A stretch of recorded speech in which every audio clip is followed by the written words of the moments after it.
And now, it's time for another Dice Tower review with Tom Vasel.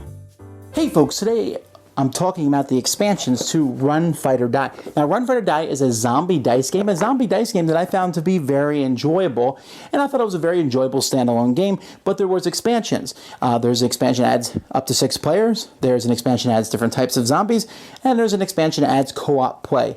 Should you hunt any of these down? Should you try any of them out? Here, let me tell you.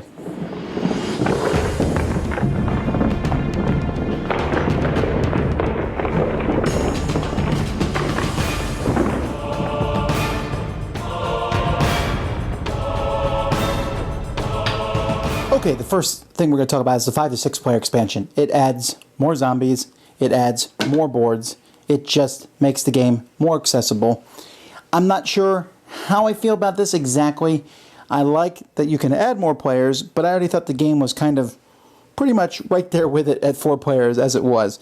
It might make the game too long. I do like the extra zombies, of course, but I guess if you're dying to play with some more players, this is the obvious expansion to get. And that's pretty much all we should say about that one. Expansion 2 is the Run, Fight, or Die Zombie Horde expansion. Even though it says 15 walkers, it actually comes with 15 runner zombies in it. So here we have the runner zombie. This zombie is booking it, even though I'm still not sure how that is physically possible for a zombie to run. It comes with zombie crawlers. So here's this guy. If you think about it, the most disgusting model, probably. And then we have zombie brutes. And this guy has a pigtail, so you know that he is mean and nasty. Now, what you're going to do is you're going to have a deck of cards. When it's time for you to add cards to your board, you flip this. Let's say I had to add 4 zombies to my board. I would add a runner, a walker, a brute, and a crawler. If I had 6, I would add all 6 of those. And so each of these will have different things. Occasionally you'll add a crawler and it will say Zone 1. So they'll show up in an earlier zone, the crawlers. Now, what do each of these 3 zombies do? Well, the runner is exactly going to do what he says. He runs. So 2 things. You can't use run icons to get rid of them. They don't move backwards because they're keeping up with you. And secondly, when they move towards you, they move forward 2 zones, which can be disconcerting because they're right up in your face. Brutes, on the other hand, act like a normal zombie, except it takes 2 hits to kill them. And you can even play with them on the death level or whatever, where they do 2 damage to you, but you're just asking for it. Crawlers, on the other hand, you notice some of them start in Zone 1. The thing about crawlers is they're hard to kill because, well, they're small, so gun icons don't work against them. You just have to clear them up with a baseball bat. Now, why would I want to add in all these zombies and stuff? That doesn't seem like a very fair thing. Well, the game comes with some skill cards, and everybody gets one of these at the beginning of the game. And you can either take the 3 extra hit points, or you get a special ability. Here you can discard a horde card and redraw. Here, if you have 3 wounds or more, you heal a wound. You get an extra reroll every turn. So you have to decide which of these you'd like to use. And I found that this does balance it out. So the more zombies are more difficult, but it is cool to have these different skills that you can use. Changing a gun icon into a bat. So there's that. Then we take a look at the third expansion, which adds cooperative play. First of all, we have some new locations. They have barbed wire on them, and they have different things that these locations do, but the barbed wire basically means you can't take more than 2 damage, and you can only stay in them for 1 turn. You see at the start of your next turn, draw a new location to replace this one. So you can't stay in your fancy tree house that long. Now, the way that the co-op works is players are going to get a personal goal over the course of this game. Okay, so maybe you're the I knew this would happen survivalist. You're going to start the game with this card up. So you flip this card when you have 2 followers, 2 weapon loot cards, and you are at a location. So you have to get all this, and then you can flip the card. Now, for the rest of the game, book icons have no value to you. You can only use them for your special combo. And so you have a penalty here. Strength wins the day. And so what you do is, to win the game, everybody has to flip over their personal goals, or depending on how many people you need to win the game. So if you have 5 players, you need to do all 5. But if I'm sorry, that's for the hard game. Okay. But depending on how many players, depends on how many of these goals you need to flip over. For 4 to 6 players, you need to do 4 goals total. If 3 players, you have to do 3. And so you have different kinds of cool goals here, like the Optimistic Hoarder. You get 4 loot cards, you flip it over. But once it's revealed, you can't use run icons anymore. So it makes it harder, but players are also working together.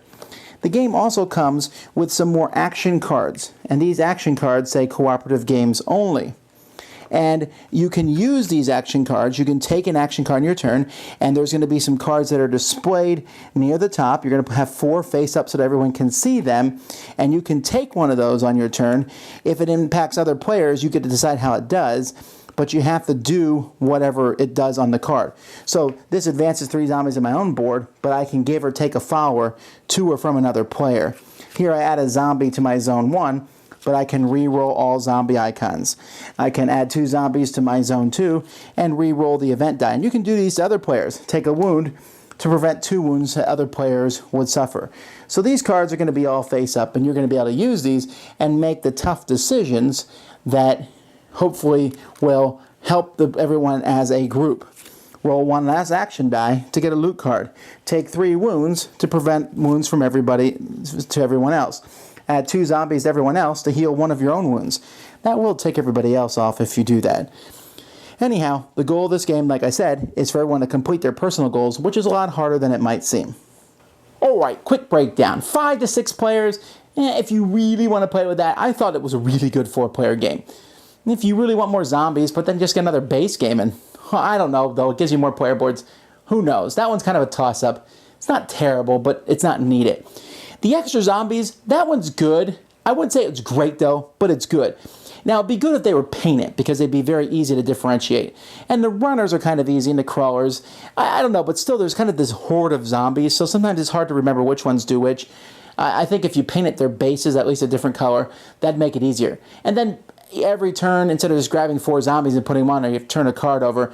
It does slow the game down a little bit. I like the special abilities, and they do balance each other out. It's fun, but it's not one I would want to use all the time. The same can be said for the co-op game, that it's fun, but it's not one I want to use all the time, but I really thought the co-op game is great. First of all, one of the criticisms that Run Fighter Die gets is that there's not a lot of interaction. This adds the interaction, because you're constantly looking at everyone else saying, okay, we all got to get our goals done. Okay, you got your goal done, but now you are effectively hurting us. Stop doing that. But what else can you do? And those action cards, people are yelling at each other about using the different action cards. Now, you don't always want to play like that. Sometimes you just want to play the base way. But I still think this is the best expansion of the bunch, the little co-op version of it. So all these put together, they're good. I don't think any of them are absolutely necessary. If you have the base game, you're enjoying it, you don't need more. I mean, maybe I would have liked an expansion that had, more followers, more locations, more loot, maybe different things that would happen. That would add more variety. But as it is, I think you can take or leave these expansions, but if you're going to get one, the co-op one really is fun and takes the game to a very different level. Anyway, that's what they're like. The expansions for Run, Fight, or as I often do, Die. Dice Tower Judgment, approved, excellent. Thanks so much for watching the Dice Tower videos. Find more great videos and reviews, as well as our top-rated audio podcast at Dicetower.com. You can also find other great shows at Dicetowernetwork.com. I'm Eric Summerer, and you've been watching The Dice Tower. The Dice Tower is sponsored by Cool Stuff Inc., where you can find great games for great prices. Cool stuff in stock. Check them out at CoolStuffInc.com. Chi siete portando?